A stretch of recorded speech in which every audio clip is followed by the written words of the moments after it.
Perfect. So first up here is Lefa Mobile.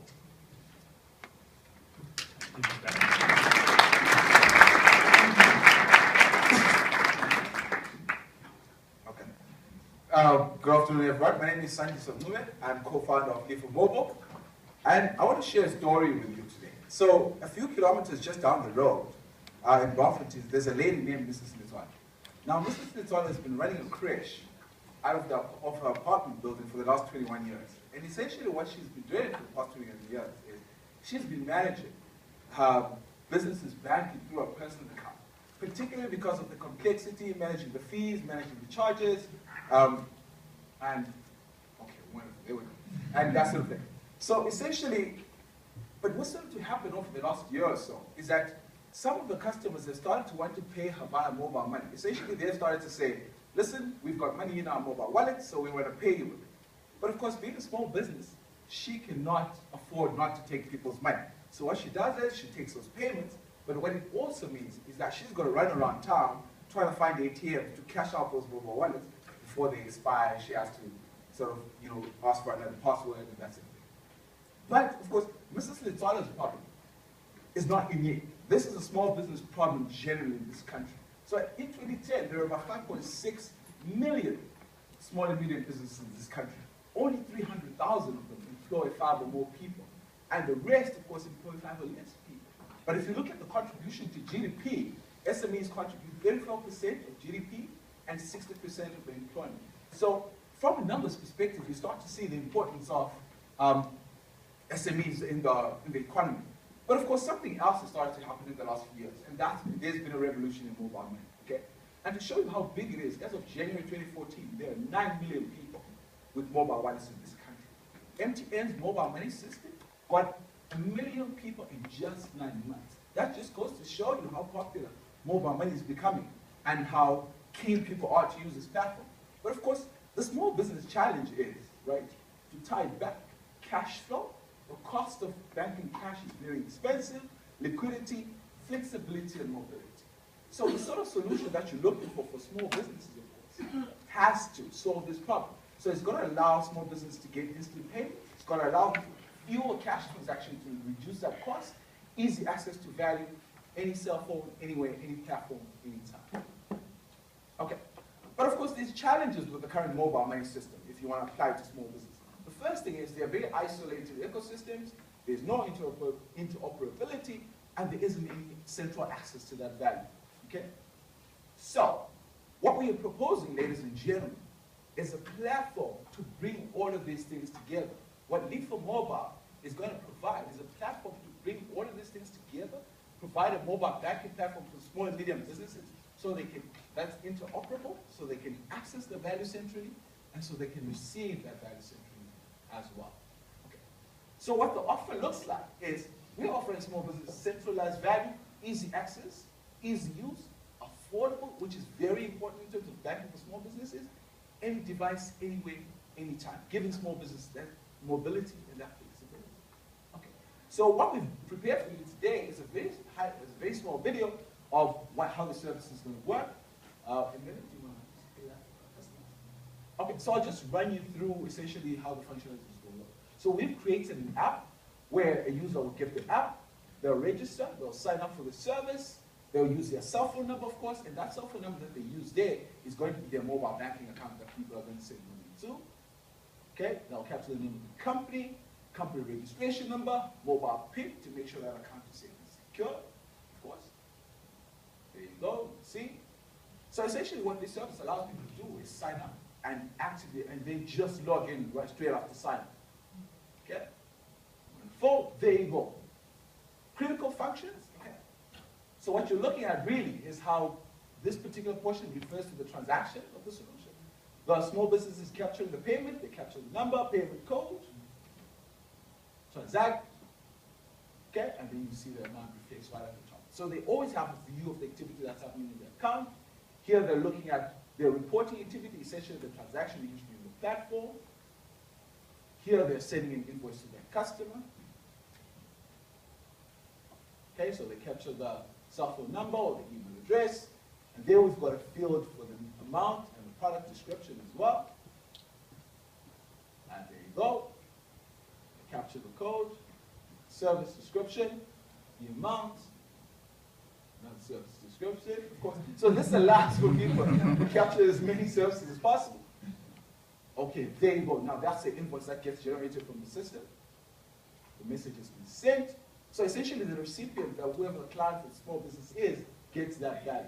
So what we've also put in place is the ability for that generated invoice to get stored on the mobile business's device.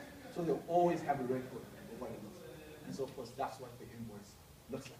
And essentially, ladies and gentlemen, what we're going to provide is a money in, money out system that allows small businesses to do four things high level. Okay? So that's view the activity in the accounts, that's transact, either get money or move money out of the account. Okay? And that's reviewing that transaction history. And of course, then there's invoicing, which is creating that invoice, which is the last step that you see in the video.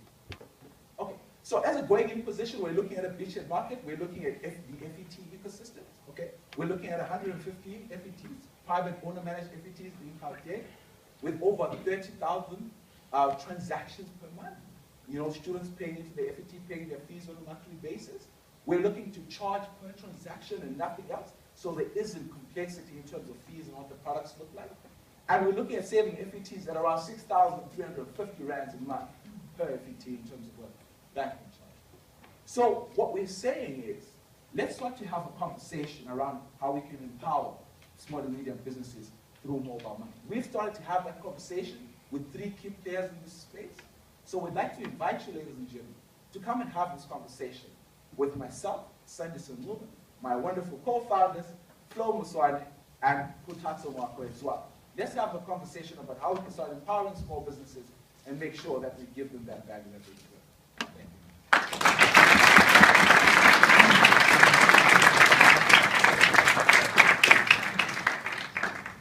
you. Judges, you have a moment to kind of finish up any notes you might have. As soon as you're ready, you can just hit the button and Mark will be on. Is that on? You're good. Yeah.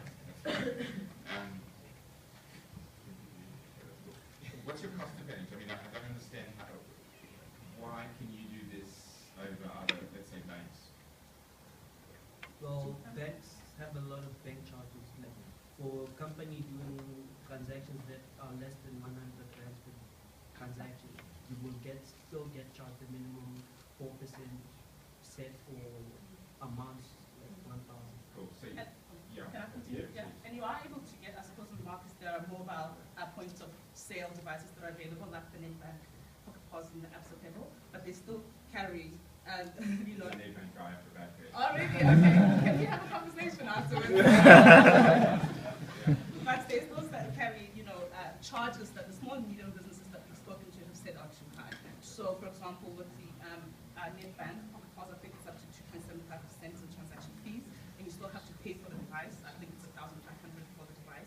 And in the mobile money space, there isn't really any capital outlay when you need to get the device, and the transactions are as low as around 50 really. How are you doing your settlements? I mean, I'm not understanding your cost base.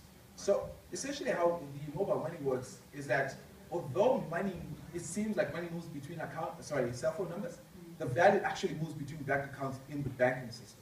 So nothing actually moves between the cell phones. The cell phone is just a point. So that's how the whole system works essentially. There's a technology that masks all of that and that allows the transaction So to. talk to me about that technology. Yes. Because you're using it. Yes. And surely there's a cost to using it. I'm trying to understand your Yes. cost base because it sounds fantastic. The niche is right. I love everything about this, but I need to understand your technical difference. Yes. So there's 2 things. So the one is we're not looking to become a bank per se. The way we're positioning ourselves is to partner up with financial institutions to help provide that service.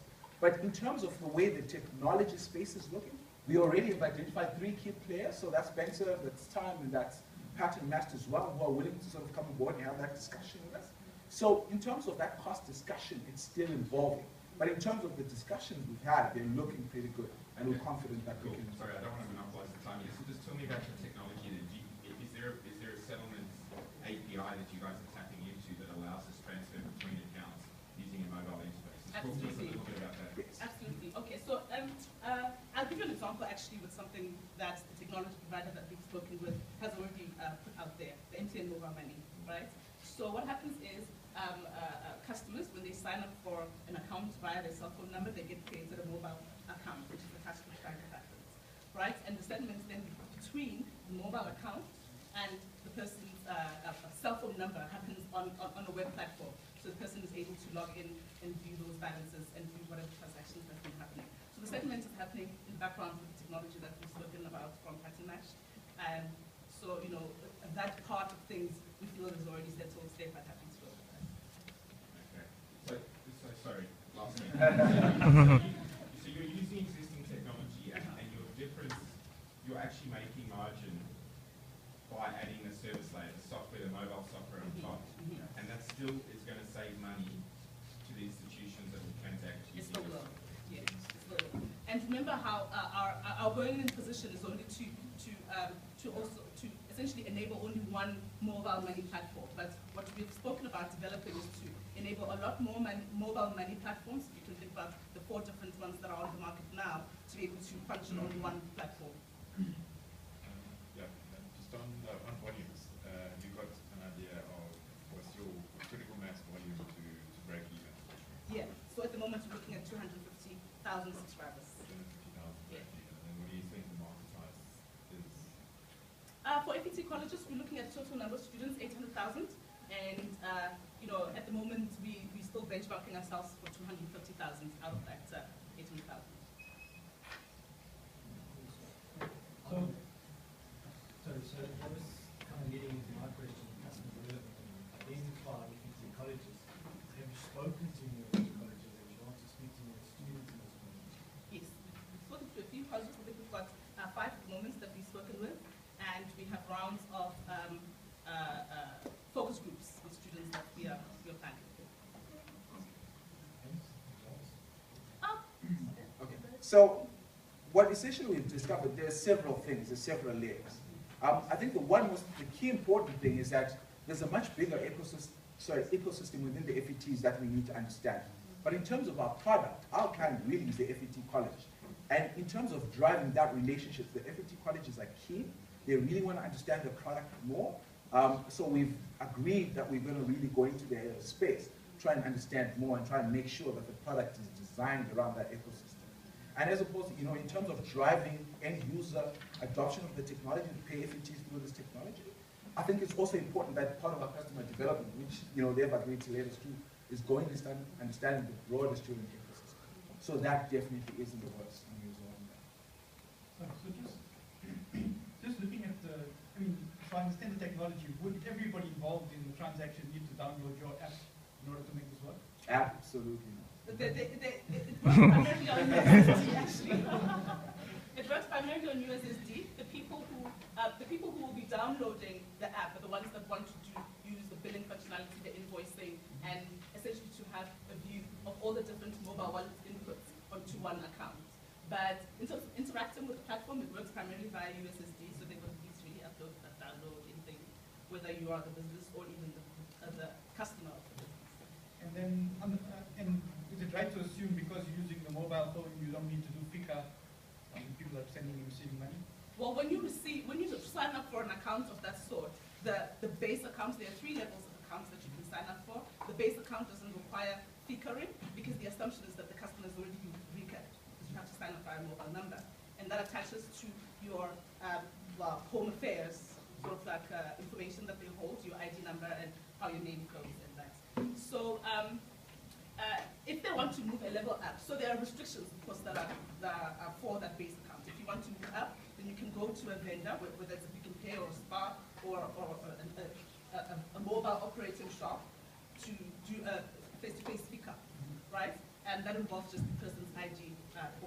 If you want to have an even further account, which essentially functions like any other normal bank account, you will have to go in with your proof of residence and your identification as well to get the pickup. And then Okay, so unfortunately we're out of time, but everyone's going to be around here afterwards. So let's get Lefa Mobile a round of applause.